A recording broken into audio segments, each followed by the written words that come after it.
Speaker, we are living in a country that we are blessed with oil resources, but this parliament is cursed with waste oil, sir. Mr. Speaker. You, Mr. Foreign Affairs Minister, you would serve your time better shouting at Maduro and not at me. Well planned on paper. Or if we ask the average Guyanese citizens, have your lives improved with these large budgets and oil revenue? The answer will be a resounding no. The cost of living is unbearable. Access to clean water inconsistent. Roads and bridges are poorly constructed. Health centers lack medication. Electricity blackouts are frequent. The people of this country are thirsty. The theme of Budget 2025, Mr. Speaker, should be, the budget theme should be what Guyanese see when they look for an update on the infamous cash grant, printed but not yet available. The theme of this budget should be what Guyanese see when they check the status of the $100,000 cash grant, distribution venue to be determined. We also saw the Forest Solar Farm in Mabruma. We also saw the Forest Radio Station in Mabruma. We also saw the Forest Fire Station in Mabruma. We saw an increase in the hours of electricity from 5 hours to 17 hours. And of course, they made it 24 now. Of course, we are happy for that because we started the project. That the AP and UFC closed by Shandling and Barama companies, sir, the facts need to be checked. Because what we were trying to do, sir, is to make the playing field level. We were not allowing one company to take over the entire forestry sector, sir. How can you boast about 23,000 Guyanese being paid enough just to survive? How can you boast about 23,000 Guyanese being paid enough to live in poverty, sir?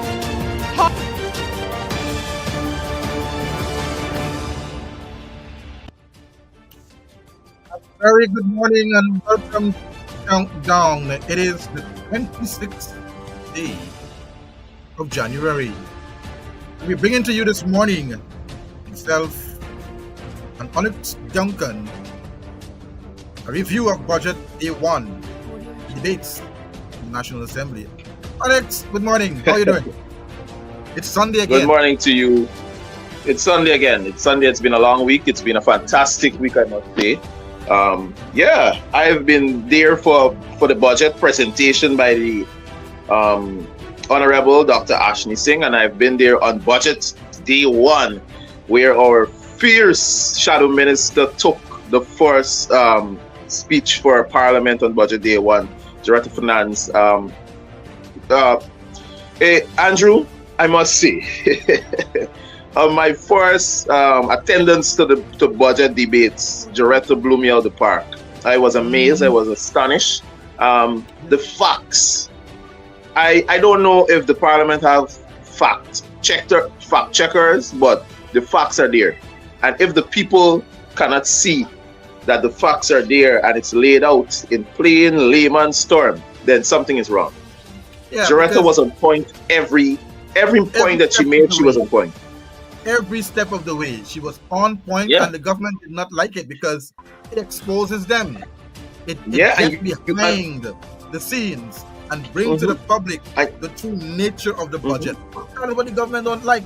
And they have the surrogates going around the place saying that the budget, it's going to make life good for Guyanese. No way. Listen to the budget. And you saw Onij getting worked up. You saw words being twisted by Susan Rodriguez. These are the things that get them worked up when you bring facts to them. They don't like facts, and that's something the people need to understand. Once you start spitting facts to them, they will get AWire and they will start going crazy. Start doing a bunch of stupidness. Now look, that was debate. That was the lineup last.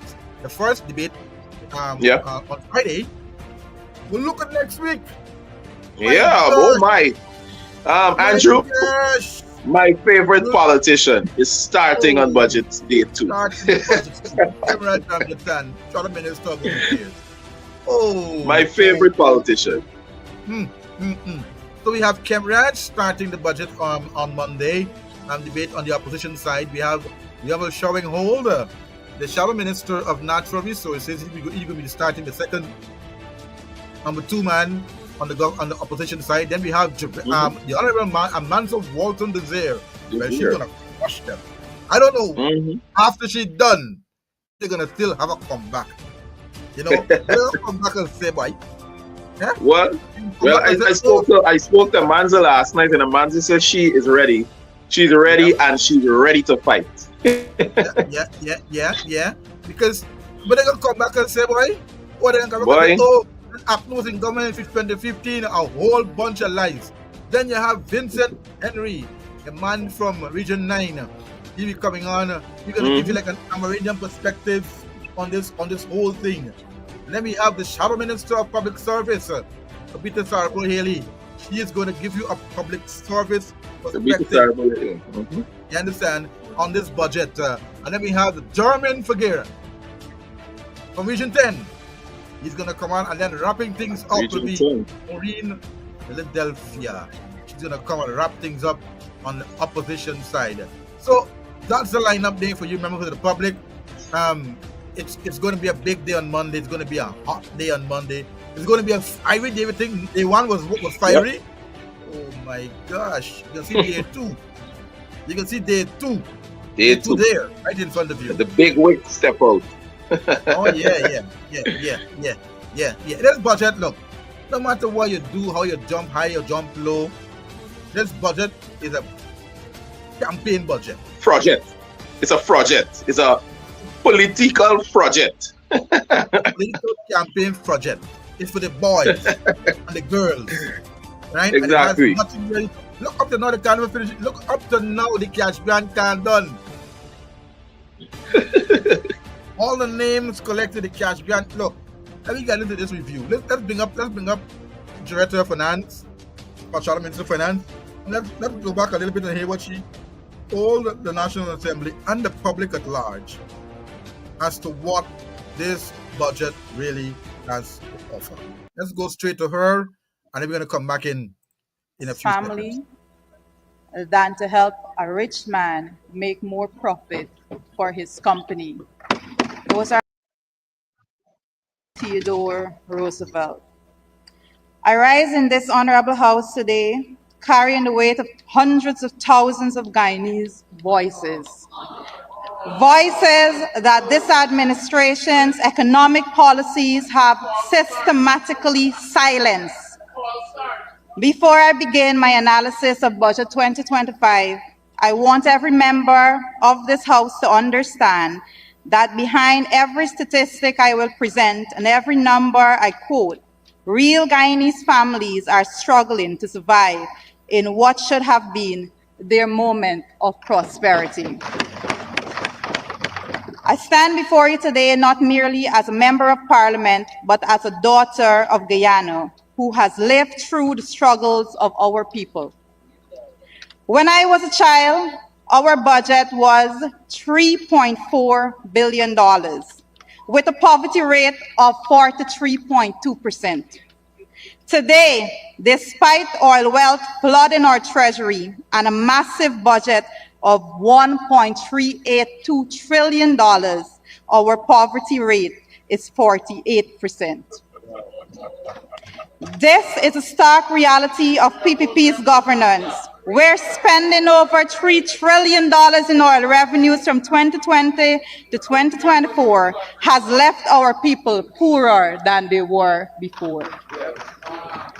By the end of 2025, the PPP will have spent $4.7 trillion, over $22 million per household. Yet, walk through any community in Guyana, speak to any family and ask them, are you $22 million better off? The answer echoes through every market, every street, every home, no. Instead, working families struggle harder than ever to survive in a country that paradoxically boasts the highest GDP per capita. Mr. Speaker, Mr. Speaker, this administration has mastered the art of grand announcement and hollow promises. It trumpets billions in spendings while our people queue for basic health care and handouts. It celebrates GDP growth while our children's education crumbles. It boasts of development while our elderly chooses between medicine and food. This is just mismanagement. It is not just mismanagement, rather, Mr. Speaker. This is systematic betrayal of the Guyanese people. Today, I will present clear evidence of how this administration has failed our nation across every critical sector. How they've created an economy that enriches the few while impoverishing the many. And how their policies have transformed our oil blessing into a curse for the ordinary Guyanese man and woman. It is in this regard, it is not only important, but it's an absolute necessity for us to conduct a performance audit of the PPP's tenure from 2020 to 2024. Mr. Speaker, allow me to examine a few key sectors and indicators that will paint a clear picture as to how Guyanese are surviving under the current administration's mismanagement. Mr. Speaker, let us first look at cost of living, inflation versus wages and salaries. Inflation numbers are used to estimate how much purchasing power a dollar has over time. Inflation numbers are used to adjust wages and pensions to account for changes in the cost of living. According to the Bureau of Statistics, data from the Urban Consumer Price Index shows that from 2019 to 2024, inflation went up by 20%. And worse, from 2019 to 2024, food inflation went up by 44.8%. Inflation in food items does not affect the wealthy, Mr. Speaker. It affects the working class, and it is detrimental to the working poor. With the inflation rate of food at 44.8% from 2019 to 2024, the current administration was proud to announce wages and salaries for the period for just 35%. Mr. Speaker, the APNUASC administration from 2015 to 2019 increased wages and salaries by 77%, when inflation was only increased by 5.4%. This is how you add disposable income into the hands of people that needs it. By increasing wages and salaries, not only to cushion the inflation, but enough for vulnerable groups to be able to raise their standard of living. This is how a caring government operates. Mr. Speaker, inflation numbers are showing that the purchasing power of our dollar is significantly less than it was in 2019. And yet, this administration is not taking inflation into consideration when adjusting wages and salaries and pension. Budget 2025 is now proposing increases in pension of 5,000 Guyana dollars and increases in public assistance of even less, 3,000 Guyana dollars. With a budget of $1.382 trillion, there is no adjustment to minimum wage mentions. Not for 1 second did they stop to consider the lowest earning public servants in this country that is facing 44.8% increase in the price of food items in this country. Mr. Speaker, in 2002, when the IRI report was published, it documented that 57% of Guyanese either had enough to merely survive or had trouble feeding themselves and family. The PPP ran out and criticized this report, you would remember, but yet in this very budget report presented to the National Assembly by Honorable Ashley Singh, the malnourishment rate has gone up. Mr. Speaker, from 2020 to 2024, the PPP has budgeted 393.1 billion towards the health sector. I would repeat that for emphasis. The PPP from 2020 to 2024 has budgeted 393.1 billion towards the health sector. Yet, from 2020 to 2024, the data shows that severely malnourished increased from 0.1 to 0.5. And moderately malnourished moved from 0.5 to 1.5, sir. These are the numbers presented to this House by none other than the Honorable Ashley Singh. When audited on their ability to reduce inflation, the PPP administration has failed this nation. When audited on their willingness to increase wages and salaries, the PPP administration has failed this nation. And when challenged to show compassion for pensioners and the most vulnerable in society, the PPP administration failed Guyana. Mr. Speaker, let us look at jobs and education. The PPP don't want us to talk about jobs. That's why they abandoned the labor market survey for years. And to tackle the high and increasing cost of living, Budget 2025 is now proposing that every citizen either work longer hours or get an extra job to cover your expenses in oil-rich Guyana. In addition, this administration proudly claims that their idea of job creation is creating way for the building of hotels. To work in 2025, Mr. Speaker, with the largest GDP per capita, the PPP administration's bright idea of job creation is for its citizens to wash hotel sheets or mop hotels floor. And further, Mr. Speaker, their idea of job creation is for our citizens to work in a country and work in hotels that they cannot afford to stay in, Mr. Speaker. This is the reality of the PPP administration.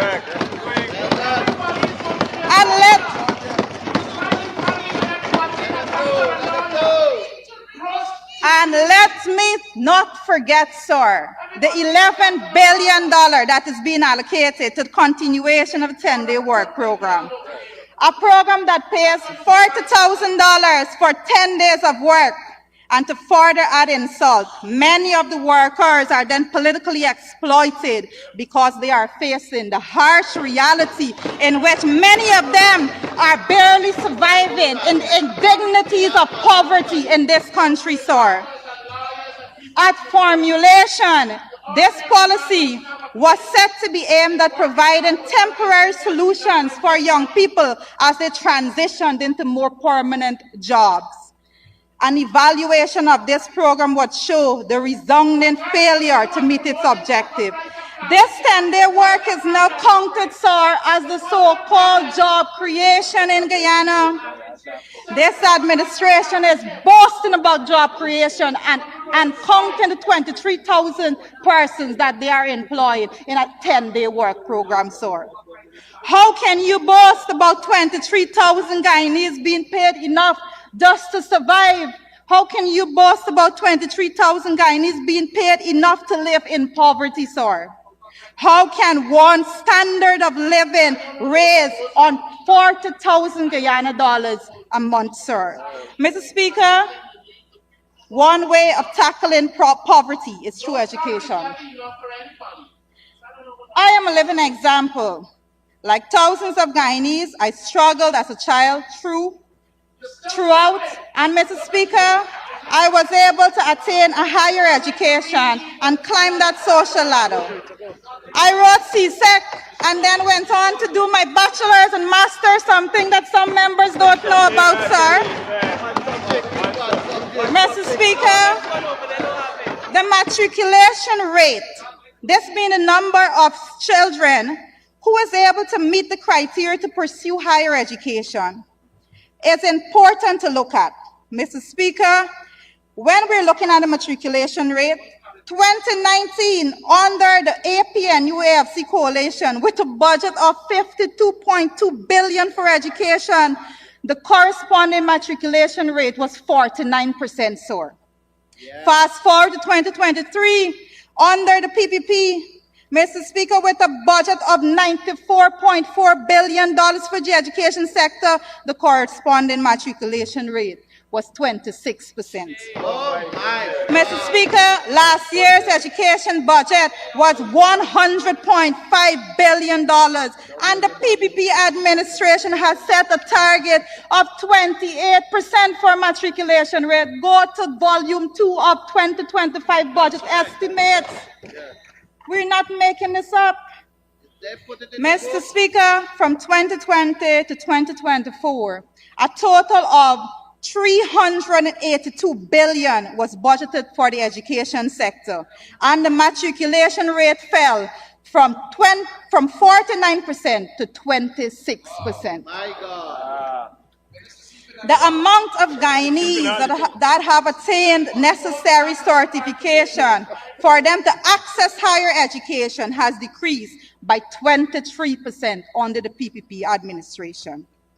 Mr. Speaker, when audited on value for money in the education sector, a performance audit would show the PPP incapable of delivering.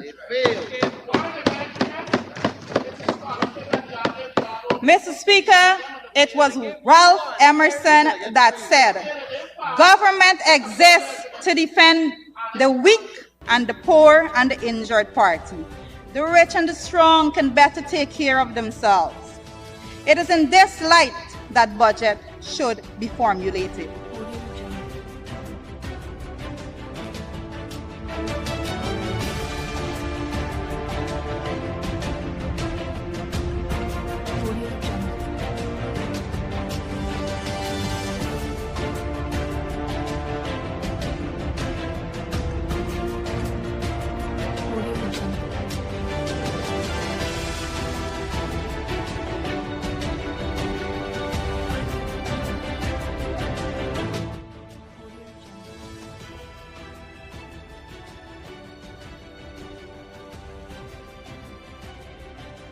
And so we're back. That was Director Finance. Onyx, what are your thoughts? What are your thoughts on that that presentation, that clip there from Director Finance? Well, like I said, Doretta was on point. Everything went up under this administration. Food inflation prices went up drastically. And I want to mention this, when Doretta finished her debate, what aggravated the government side is that she said that this government wants to say that they're creating jobs, and the jobs that they're creating are in hotels, and have our Guyanese people mopping and washing towels. That is the type of jobs that they're creating, and that is something we as a people need to look at. Are you creating skill-based jobs and providing it to our people, or are you providing those skill-based jobs to foreign people? Right? We need to understand where Doretta's budget presentation went. We need to understand that. If we don't understand, then you ain't getting it. Exactly. You're not able to get it, Exactly. You're not able to get it. So, she made some great points, ripping the government budget into shreds. And you could have heard Kwame McCoy shouting to the tip of his voice, try to distract her. But as you know, her experience, as experienced as Doretta is, she, ignored him. Yep. Right? Ignored him. And that is why she had to put him in his place, and told him this. Mr. Speaker, we are living in a country that we are blessed with oil resources, but this parliament is cursed with waste oil, sir. Mr. Speaker. You see that? Waste oil. Waste oil. And so, like we said, if you just join us, members of the public, we are re-examining day one of budget 2020, budget to be 2025. And like we said, if you didn't get it, we are saying that on Monday, if you think last Friday was hot, Monday coming is going to be even hotter. As you can see here, that's the lineup for Monday, day 2 of the budget debate. And so we're going to be having, a great time looking into this budget, this debate, as we bring up more of our MPs. More of our MPs going to be taking the floor to bring to you, members of the public, pertaining to what this budget really has in store for you and I. And we have just seen and heard that it is nothing for you. It is only things in there for the boys and the girls and the flatterers. Onyx? Yeah. The friends, family, and favorites. I say no more. Friends, family, and they don't like that. They don't like that, but that is the truth. That is the truth. What are you going to do? You're going to run from the truth? You can't run from the truth. No, you got to face it. And so I want to bring up another MP that blasted the floor over the weekend there, and that is Christopher Jones. He came right after Coy McCoy. He came right after him, and he made some great points, especially how the budget is affecting the man, especially when it has to do with water. And lights and all those kind of stuff. And he made a case that the government has a lot of holes in the governance structure, in the way how they're dealing with the public and how they deal with Guyanese. And he's going to expose all of that in his presentation to the House. Let's bring him up right now. Speaker, the promises in these budgets are nothing more than a fleeting illusion, visions that will never be attained under the People's Progressive Party Civic. Sir, for some reason, over the successive years of the People's Progressive Party Civic in office, the public servants are always left behind. Comrade Speaker, if you compare the AP and UAFC's 4 years in office without oil revenues to the PPP's 5 years with oil, the difference is clear. Under the AP and UAFC, public servants receive a total wage increase of 77%. Under the PPP, which access trillions in oil revenues, public servants receive just 35%. Typical greed from the PPP government. Big budgets, but small increases for the people who keep this country running. Comrade Speaker, if we ask the average Guyanese citizen, or if we ask the average Guyanese citizens, have your lives improved? No. With these large budgets and oil revenue, the answer will be a resounding no. The cost of living is unbearable.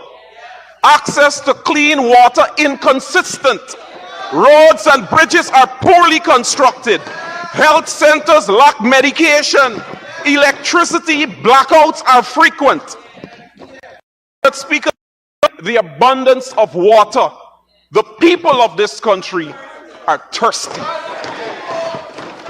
Mr. Speaker, the Honorable Minister of Water and Housing spoke glowingly just a few minutes ago of portable water, wells, and treatment plants. And the Guyanese people now have access to portable water, according to the Honorable Minister.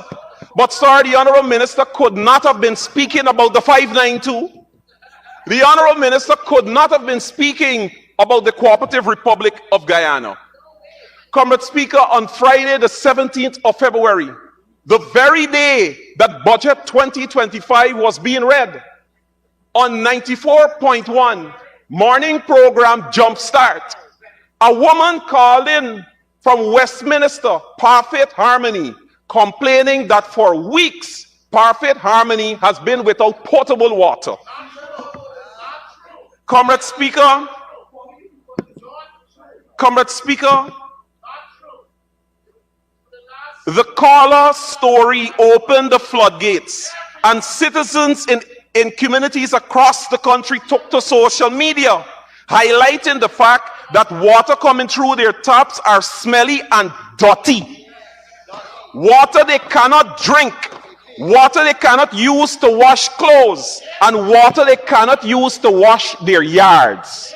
Now, Comrade Speaker, we are about to pass a budget of $1.3 trillion in the fastest growing economy in the world. And the average Guyanese citizen can't get potable water from their taps. The water is so bad that they cannot even wash their yards. A little bit on health, Comrade Speaker. Mr. Speaker, under the David Granger administration, patients across the country were provided life-saving dialysis treatment free of cost at several centers, including the New Amsterdam Hospital. However, sir, when the PPP took office in 2020, this program was scrapped and replaced with a private partnership that imposed a fee of $24,000 per session. Patients are now required to pay out of pocket $12,000 for each session, with 3 sessions per week needed, Comrade Speaker, amounting to $36,000 weekly or $144,000 monthly.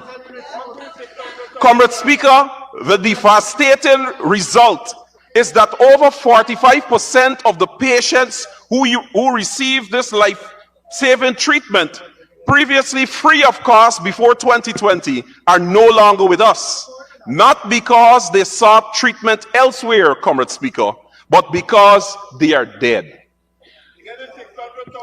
Mr. Speaker, one such patient, whose name I cannot disclose out of respect for his family's privacy, was a water vendor, a man who supplied water for residents in the New Amsterdam and surrounding communities. He expressed that he simply cannot afford $36,000 per week for dialysis treatment, and he has a family to feed and bills to pay. Forced to prioritize the well-being of his wife and children, he was unable to continue treatment. Tragically, Comrade Speaker, 4 months ago, this man died. Comrade Speaker, on youth, the young people of Guyana are our future. And in a country overflowing with oil revenues, they deserve meaningful investment in their potential. Comrade Speaker, our young people deserve access to funding to start their own businesses, substantial innovation grants, government guaranteed loans, business supported services, land for their ventures, and timely permits and approvals without unnecessary delay. It is time to end the Friends and Family Opportunities Program and let merit and fairness prevail. Comrade Speaker, the PPP government continues to fail the young people of this country by neglecting the priorities of same. Comrade Speaker, the Honourable Minister Susan Rodriguez, in her presentation, made reference essentially saying or giving the impression that nothing happened in Guyana before 1992. Comrade Speaker, I'll take the opportunity now to remind the Honourable Member. The Honourable Minister of Finance, Dr. Ashley Kumar Singh, in his budget presentation, page 100, stated under the caption, free university and tertiary and vocational education. He went on to say, Mr. Speaker, it would be recalled that our path to offering free tertiary education begin with the write-off of outstanding student loans at the University of Guyana. I'll stop there. Comrade Speaker, the People's Progressive Party Civic would want to give the young people of this country the impression that they are about to introduce free education in this country. But sir, it was under the People's National Congress reform and Lyndon Forbes Sampson Burnham that Guyanese received free education from nursery to the university. And many of the government ministers sitting in this house right now, Comrade Speaker, are products of free education under the PNC. But sir, they want to hoodwink the young people of this country. Because what they needed to say to the young people of this country is when the People's Progressive Party Civic came to office, they introduced fees at the University of Guyana. Comrade Speaker, when we say the PPP has lost touch with reality and the people of this country, it's an understatement. They just don't care. For here is a political party founded on the struggle for workers' rights, but better paying jobs and better condition for the working poor. Mr. Speaker, you may know the PPP's party battle song, "Oh fighting men," will now have to be rewarded. It has to be rewarded, Comrade Speaker, for the PPP now finds itself as a party fighting to enrich themselves, their family, friends, and favorite. Comrade Speaker, former President of the United States, Joe Biden, in his farewell speech to the American people, stated, and I quote, "Today, an oligarchy is taking shape in America with extreme wealth, power, and influence that threatens our democracy, our basic rights and freedom." End of quote. Comrade Speaker, an oligarchy which threatens the democracy in Guyana has already been formed, and it is rapidly growing. Mr. Speaker, the people refuse to be condemned to servitude under the PPP oligarchy. Comrade Speaker, but I remind this House that it was former President David Granger who warned this nation in July 2011. He stated, and I quote, "The PPP has spawned a new culture that is not based on meritocracy. It is a kleptocracy supported by an oligarchy. It supports the people who places personal greed before the public need." End of quote. Mr. Speaker, today there are allegations, and I cannot use the word corruption, so I will replace it with dishonest dealings. You can't use that either. No. Could I use loot? Could I use loot? All right. Today, Comrade Speaker, there are allegations of loot. Sorry. There are allegations of loot in almost every government ministry and agency. What is worse, Comrade Speaker, these allegations of loot have been leveled at... Your time's still going, so if you want to continue that way, we will come. Yeah. Run-ins, okay. Comrade Speaker, I will ask them to expunge the. that's fine, Comrade Speaker. Understood. Comrade Speaker, what is mercy? What is worse, Comrade Speaker? The allegations of runnings have been leveled at ministers of the government. Allegations of their spouses, children, and family members fronting shell companies that are awarded contracts for. You're now imputing. You're now imputing. You are now imputing on honorable members. Honorable, please. You're going good until you took setup. Comrade Speaker, there are allegations of runnings in the Guyana police force at the most senior level, affecting the morale of the entire force. But there's a saying, Comrade Speaker, the snake rots at the head. In 2011, Comrade Speaker, the international news outfit Vice News reported allegations of runnings involving Vice President Bharat Jagdeo.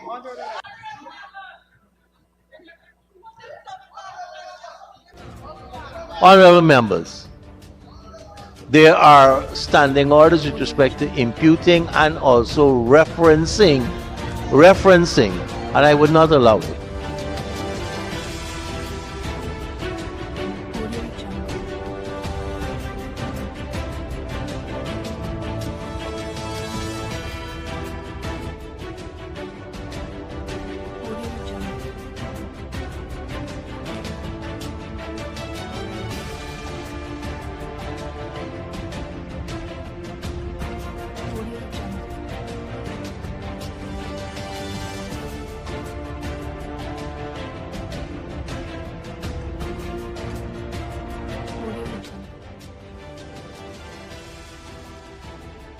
You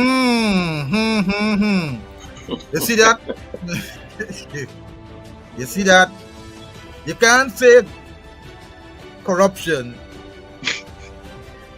You know? You can't say loot. What is going on in this parliament, man? You know what I mean?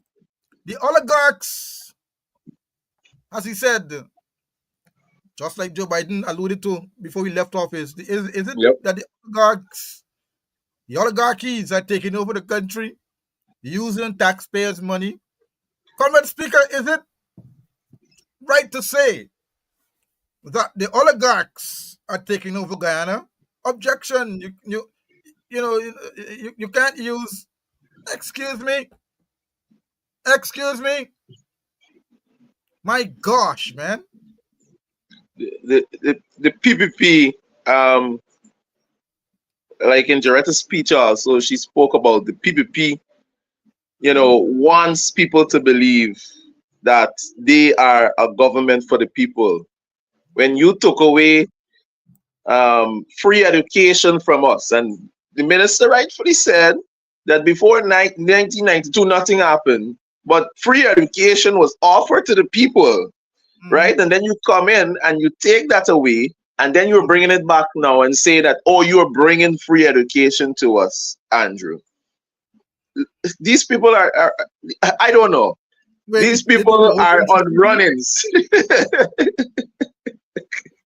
You think the whole country sleeping, man? Or you could just bring up these things and nobody not gonna know what's going on? Well, the Bible speaks about false prophets, and I know Bishop might, know about false prophets, and there are a lot of false prophets in the camp, in the PPP camp. So, well, he spoke last night at the graduation, gave the charge last night, and he used the word integrity. Integrity. I say what I do and I do what I say. I wanted to yell that out, but I said this is not my graduation. Listen, he used the word integrity, and myself and Amansa Ilwex touch and look together like. Integrity for the viewers. It means that you say what you do and you do what you say. Right. You stand by every word. He talking about honesty. He's the same man that stood in Parliament one time and said if Jesus Christ was alive, he would vote for PPP. What is false that? prophets. False prophets. Prophet. But look, you don't. There are many people that come to me and say don't mix religion with politics, and those. Yeah. Oh no! Look, let me bring Sherrod Duncan and let's hot up the tracks, man. Hot up the tracks. Sherrod Duncan, man. Look, try them with them, Sherrod. Later this year, when we're the other side of the house, I'm going to miss you. I'm going to miss these exchanges we've had. I'm going to miss you. Members of the National Assembly, Guyanese everywhere, I'm privileged to join with my colleagues. Budget 2025, and I want to thank the members of the government too who have made presentations. When we find areas to support the government, Mr. Speaker, we will. We have no trouble in doing that, and over the last 4 years, we have found common ground on some occasions. We've seen the measures for children, school grants, go up a little bit. And then we see some kids come out of nowhere.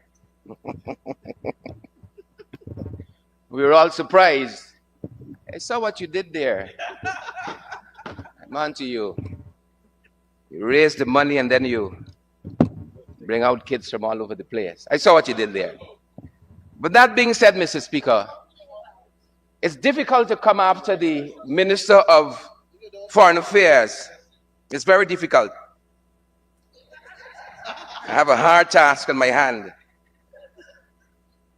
Year before the last November, there was a motion passed in Venezuela. And we had a lot of fearful people in this country. There was morbid fear. It was palpable. I had the privilege of representing the parliamentary opposition with my colleague from Region Number 1, Mr. Ronald Cox. And we went down there. I went down there to Mabaruma to see our Guyanese brothers and sisters and to stand in support with them. For those who don't know, Region 1 is a border frontier.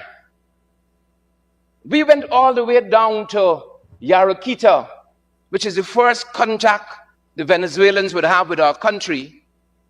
I didn't see Minister Todd there reassuring our Guyanese brothers and sisters. I didn't see the verbose, goodly bishop. Didn't see the honorable member Suzanne Rodriguez. Didn't see Ashni Singh. Didn't see the vice president. As a matter of fact, to be fair, I did see the commander-in-chief, and he spent about 9 minutes at the waterfront, and then he was gone. The video is there to prove. But those of us who are less fearful, we went down to Yarakita, we went down to Imbatero, and we spoke to our Guyanese brothers and sisters, and we let them know that we're here for you.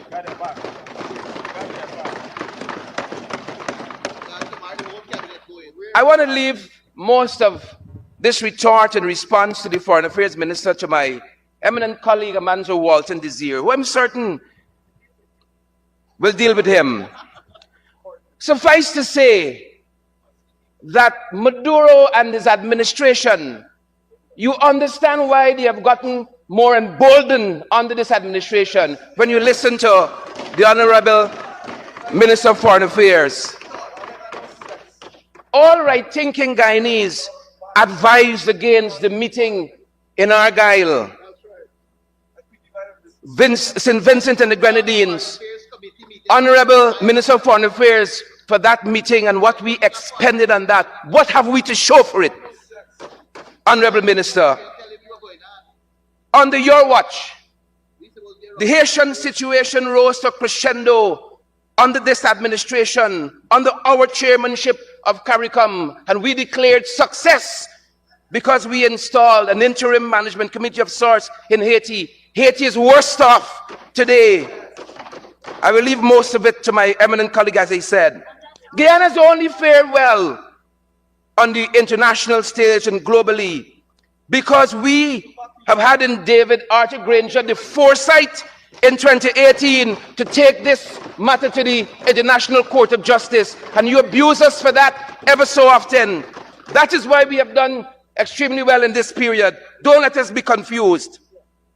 And we have done extremely well globally because on this side of the house, we have historically had strong leaders on the international stage.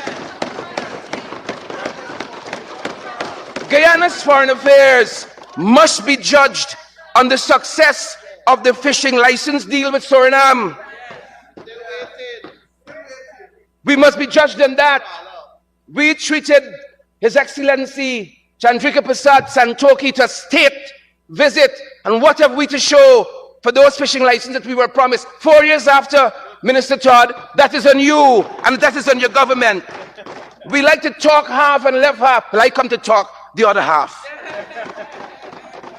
This situation persists, Mr. Speaker, as I'm on fishing, Honorable Minister of Agriculture. It persists because Guyanese know everywhere. When you find a paku, you bust it back.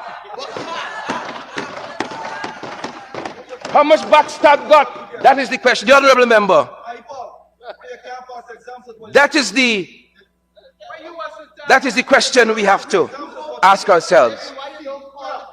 Mr. Speaker, I've come to this esteemed house to address this so-called transformative 2025 budget presented by the senior minister within the office of the president with responsibility for finance. While grand on paper, Mr. Speaker, grand on paper, the budget invites critical examination when viewed through the lens of past fiscal practices, specifically those, but yet finish, my lord, degree in 3 years. When 3 years,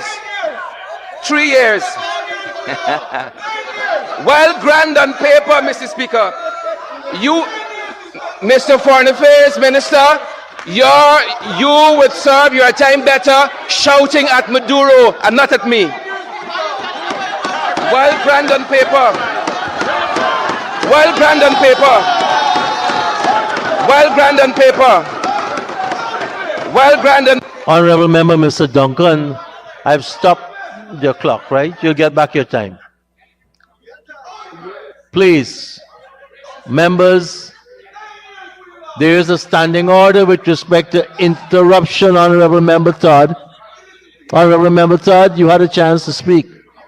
And I want to caution members,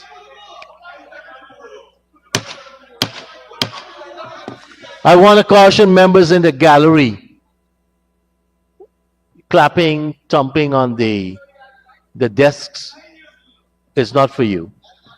And if I see that again, I'll have to ask you to be removed. Go ahead, Honorable Member, please. For the record, I studied communications at the undergraduate level, at the diploma level from 2015, from 2009 for 2 years, pursued law after that, studied for 3 years and passed, didn't fall out.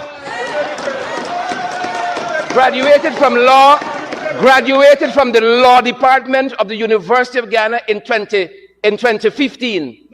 And I became student president in my first year at UG.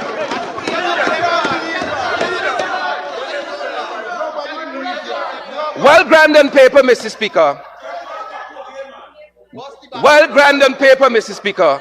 The 2025 budget invites critical examination when viewed through the lens of past fiscal practices, specifically those of budgets 2020 through 2024, and the lived experience of Guyanese. Budget 2025, the theme of Budget 2025 should be what Guyanese, the theme of Budget 2025, Mr. Speaker, should be, the budget theme should be what Guyanese see when they look for an update on the infamous cash grant, printed but not yet available. The theme of this budget should be what Guyanese see when they check the status of the $100,000 cash grant, distribution venue to be determined. From instantaneously in November last year, rather October 10th, instantaneously $200,000 per Guyanese household. It moved to November month 10, before Christmas, before New Year, and Guyanese are still waiting. Benefits from the budget 2025 will remain elusive, Mr. Speaker, like the benefits of past budgets, printed but not yet available, distribution venue to be determined. Don't let this come into this house, Mr. Speaker, and try to kerfuffle us and Guyanese people as though independence was gained in this country in 2015. The PPP has had 32 years in government. 32 years. What have we to show for it? A young teacher took me to a field at the back of, I think it was Diamond, said my house lot somewhere here. Somewhere. And of course, we didn't build anything. So while my colleague was showing me that vast expanse, somewhere out here, the land is, the Honorable Member Susan Rodriguez had a cutlass chopping her way to Linden. She wasn't using the highway. A young nurse said, yes, I got a house lot. I paid for it, I got a title, but I don't know where it is. I've never been shown a map, a space where this house is, and that is replicated thousands of times in this country. Why? Because we want to come and preach in the National Assembly. We give out 6,000 house lots, but people never see them and don't have access to them. Guyana here is something you didn't know. We are meeting at a time, Mr. Speaker, when the former technical director of operations at Gaisuco, Dwarka Bahadur, says that the hiring of 7 Cuban experts at a huge cost to help the factory operations has yielded no tangible results. He says similar recruitments from India will likely produce the same results. let us set the economic context from which we will interrogate Budget 2025. Bahadur went on to state, the company, through whatever deliberations, sought to bring 7 Cuban experts for the factories at enormous cost to the company, who have to date made 0 contributions. And I repeat, Bahadur says, 0. He goes on to say, Gaisuco needs field help, but only receive factory experts. Let us set the context for the budget. He goes on to say, I am inclined to say, as a trained, qualified technologist, I am dismayed at the seemingly casual response to the challenges of the sugar industry, tinkering with the structure, Honorable Minister, and blaming the directors, Bahadur says, would not solve the problems of the industry. Guyana, here is something you didn't know. We're meeting at a time when companies are closing. Last budget, the budget before, I heard the Honorable Minister of Finance premise huge job growths based on BPOs they were bringing. This is business processing outsourcing companies. Intel closed last year. That BPO, they closed last year under the magnificent watch of this government. Nice time in the economy. Let me tell you something you didn't know. More nice time. Midas BPO transitioned out of their business in Linden. That they like to quote, they brought 100 jobs to Linden through Midas BPO. They transitioned to a company called Prochant. And Prochant downsized from 100 to 35. This is the other half we didn't hear in the budget context. Acuity BPO also closed, shut down its operations locally. We didn't hear about that. That glowing part of the budget, that glowing part of the economy. But it was not just limited to BPOs. For instance, a company called Own the Coconuts, they closed the factory last year. Last year, I'm happy to bring you up to speed. Demerara Bakery closed its doors last year. And lots of these companies keep mentioning rising costs. Guyana, here is something you didn't know. Single largest project that we're investing in, the gas to shore. We've been adamant this project needs a feasibility study. And we were told the Exim Bank and its consultants did a feasibility study. But we learned recently from the Exim Bank, and I want to quote the letter from the Exim Bank. The Exim Bank, based on a request that was made, states this, Mr. Speaker, you have requested any and or all feasibility studies conducted by the U.S. Exim Bank for loan application, and it states the loan application. We've conducted a comprehensive search of the files within the Office of the Board Authorized Finance, Engineering, and Environmental Department for records that would be responsive to your requests. This is the component within Exim, this is the bank talking, in which responsive records could reasonably be expected to be found. Please be advised, we are unable to locate or identify any responsive records as Exim did not conduct a feasibility study. Talk half and left half. Guyana, just in case you didn't know. Now you know. Honorable Member, you've completed the first part of your presentation, including the time I gave you back. You have 5 minutes to...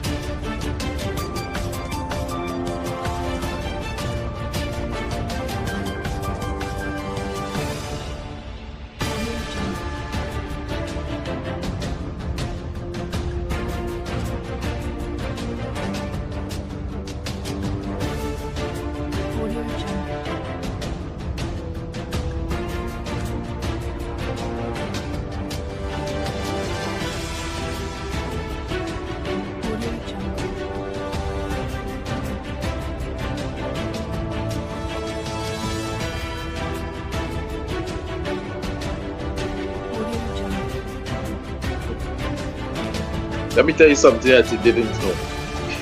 Oh, Lord. Andrew, are you $22 million richer Well, let me tell you something you didn't know. Is the oil money pumping down to you? Oh my word. You have to love these opposition MPs. And he started off to say, Oh. when the next sitting of parliament comes, you will be missed. You will be missed because you will be on the other side. Yeah, that's right. Exactly. You buy touch shouting down. I don't even know what he presented to the parliament on Friday. What was that? What did he present? I don't know. That is why Shadow tell him when he's shouting down over the other side of the shed, you gotta shout at me. Go and shout Play the at clip. Maduro. Play the clip. Play the clip. Shout at Maduro. I play the clip, man. If you ain't get it, shout Where- at Maduro. Don't shout Where at was me. he? Was he ever in Region 1 No. standing with our brothers and sisters? Mr. Foreign Affairs Minister, you would serve your time better shouting at Maduro and not at me. You see that? And then Onyx, and then before we begin, Ricky, we ask a few MPs, how the budget. What do you think about the budget? Yeah.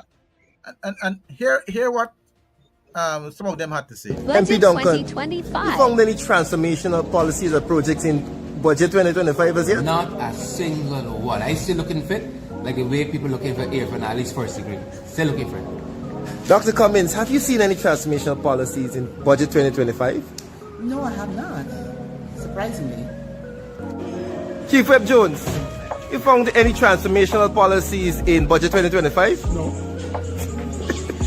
MP Alert, have you seen any transformational policies in budget 2025? No. MP Ricky, any transformational policy in budget 2025? I was looking, but I didn't see any. MP Holder, you found any transformational projects in budget 2025 as yet? Still looking. Can't find it.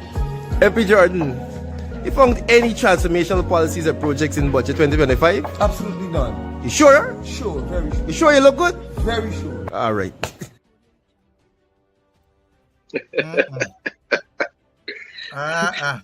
They see the gas, the energy project as transformational, but is it worth it? Has a feasibility study been done on that gas to shore project? Nothing. These people always run from feasibility studies, Andrew, and it is something that you really have to look at. They just spend money Wild West without thinking about the risk and the amount of money that they can lose on a project, and that is why we ought to open our eyes and see these things. Yep. Open your eyes and see these things. We have Ricky, MP Ricky. He was talking a little bit about the forestry department because of his specialty in forestry. And gold mining and gold and mining gold. and so on, right? And let us hear a little bit of what he had to say on his speech before we bring in the last person, which is MP Ronald Cox, that will close us off for this part of our program this morning. Here is Ricky. In our country that we can examine, scrutinize, and work with them to ensure that all is going well, sir.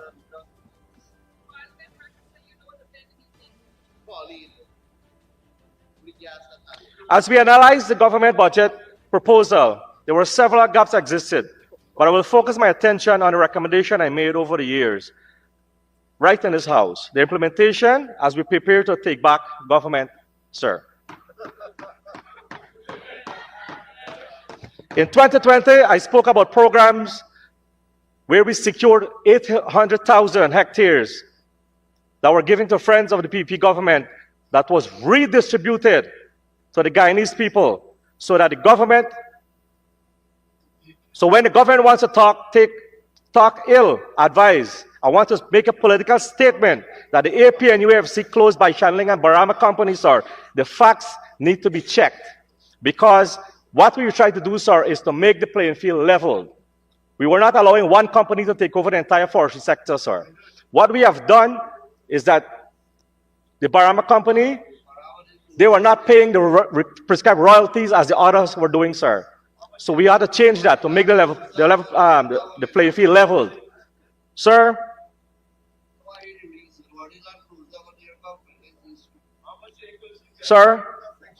I spoke about transparency, where disclosure of information was made public on the GFC website. Recently, sir, I've checked and cannot access information on the website. That was like 2 weeks ago. Sir, we have set up the GYEITI Secretariat to re-emphasize our commitment to transparency, governance. Today, all these are failing. Despite this, sir, only 2.1 million was budgeted. Are we serious about transparency? It seems not, Mr. Speaker. We have strengthened interagency collaboration, where most of the interior roads were maintained by the GGMC fund. This will be a continuation program and even made better by start looking at aliphatic materials to pave these roads. It will enhance connectivity between communities and foster faster and greater productivity.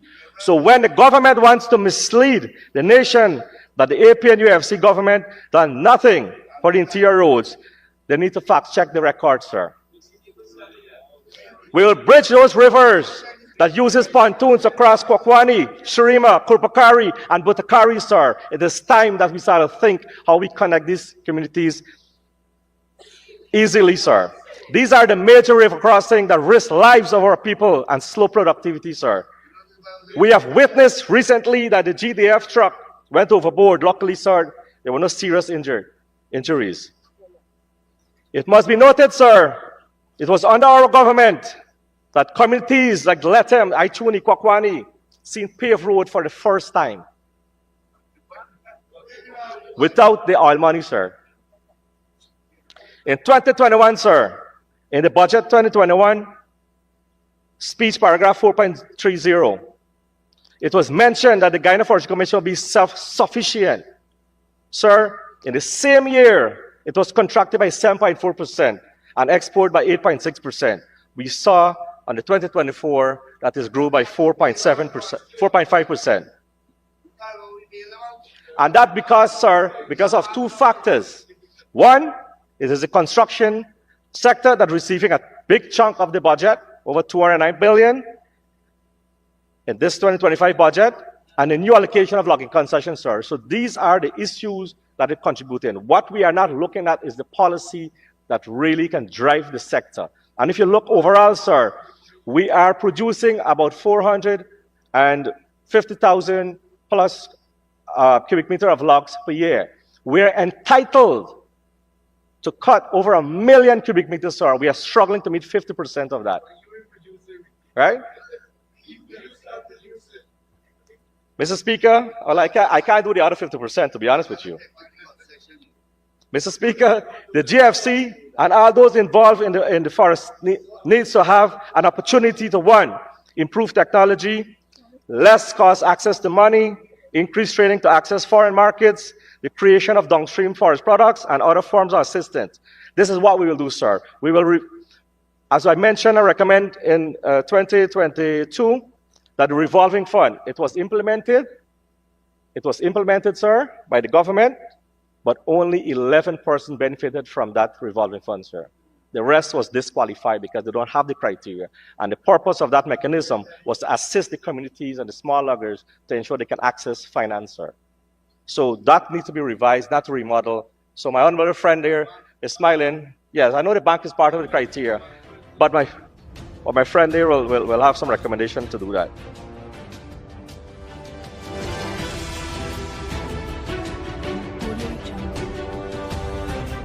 Had 5 years in government.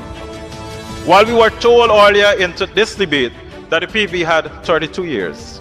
So you cannot at no time compare your 32 years to the APNO FC 5 years in government. Nevertheless, in Region 1, while we are happy that the LCDS transfer are benefiting indigenous communities, we demand that an Indigenous Economic Development Committee be established under the Ministry of Agrarian Affairs, one that will effectively help our indigenous villages to plan, execute, and of course, benefit from these funds.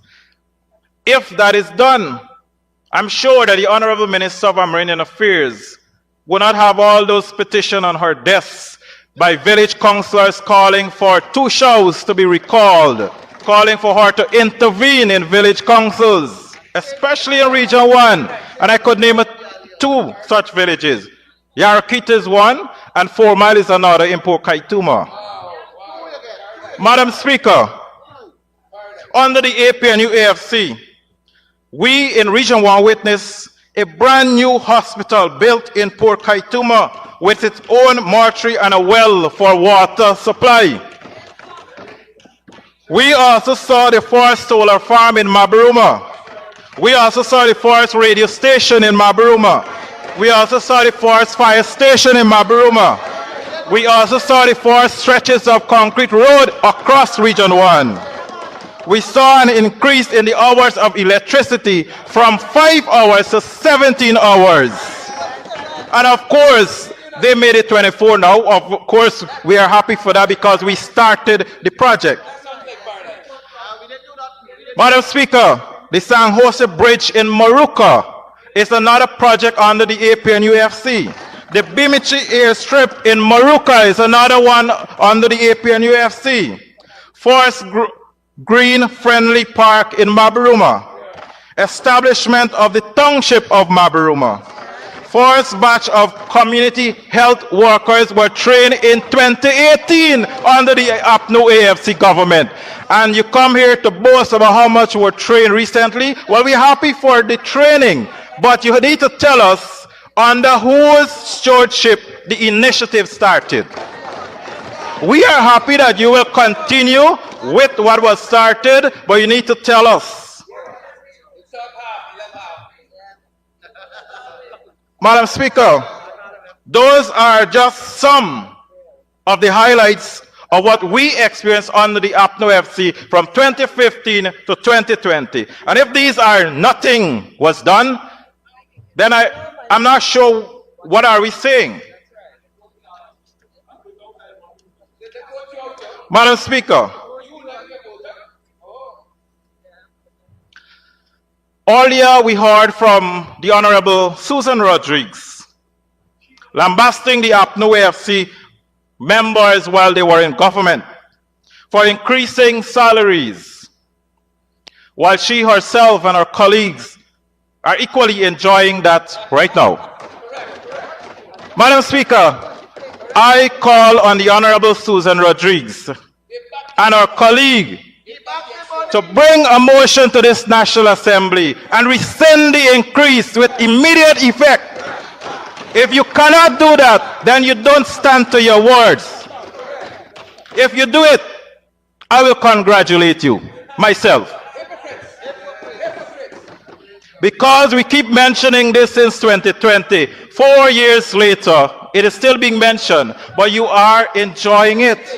Rescind it, and we will congratulate you. Simple.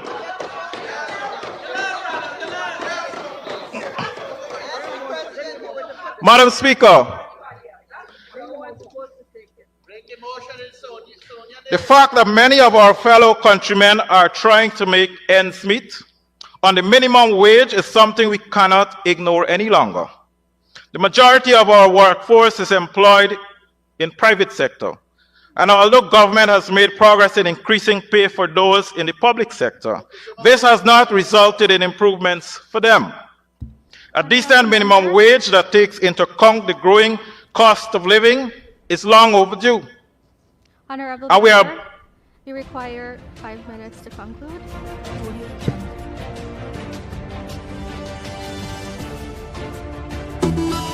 MP, tell Susan something that she don't know. Well, I think as the minister within the Ministry of Housing and Water, what she should know is that 5 Mile and 4 Mile Bartica, Patara Road, still isn't getting water. 4 years completed, no water. I don't know if she knows that, but I think that's something that she should know.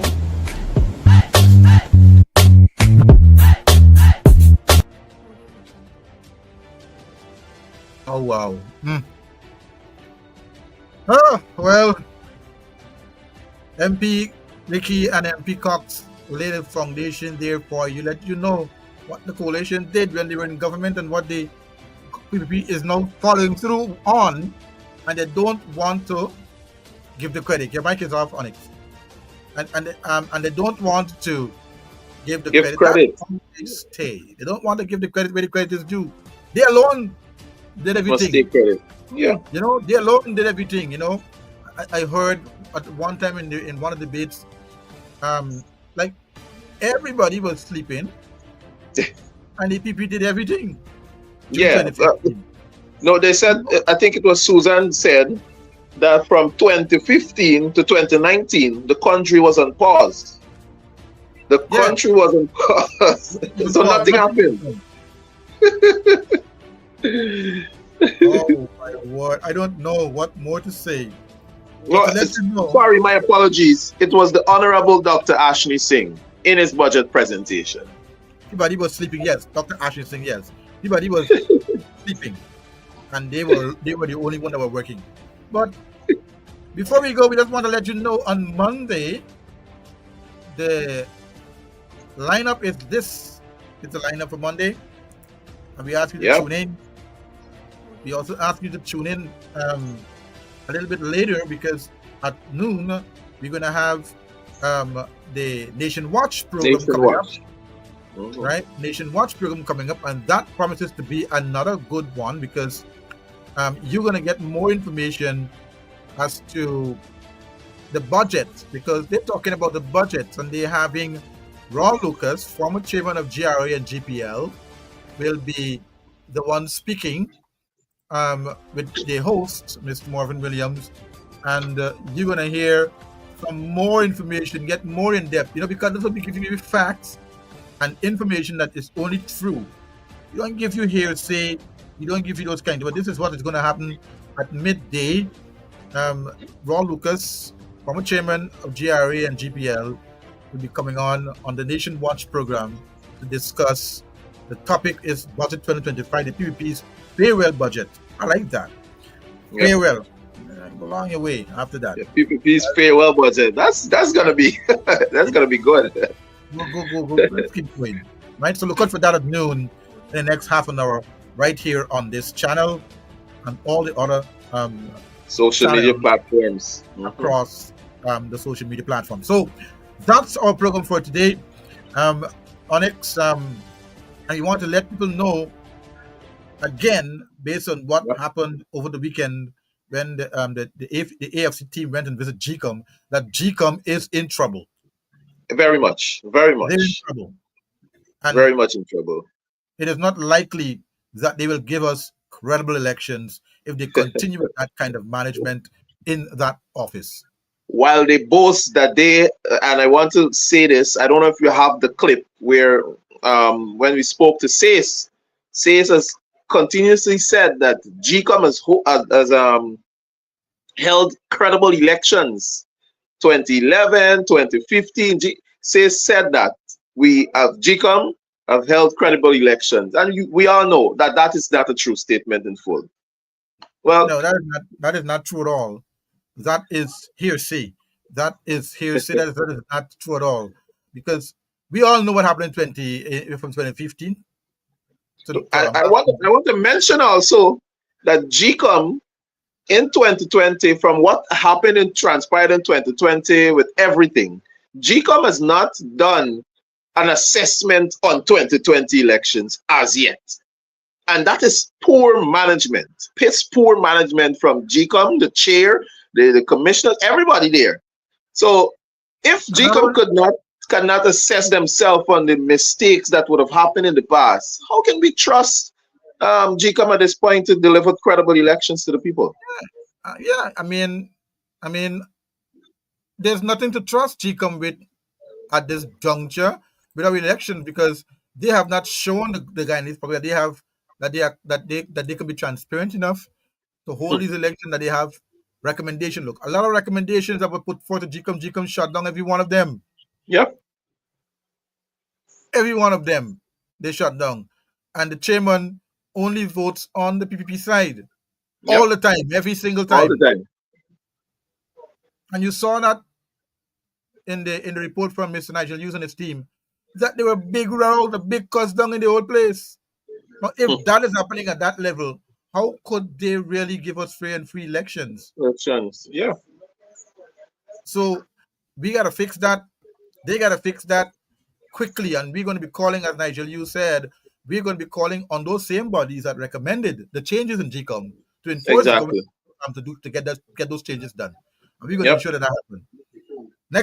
Next month is going to be a big month because they're going to be fiery month. A lot of things going to be happening that time. And we're going to keep you informed as things unfold here on the Countdown. All right, so that's it for us. Have a great afternoon, and we're going to see you back again for another program, The Countdown. Goodbye.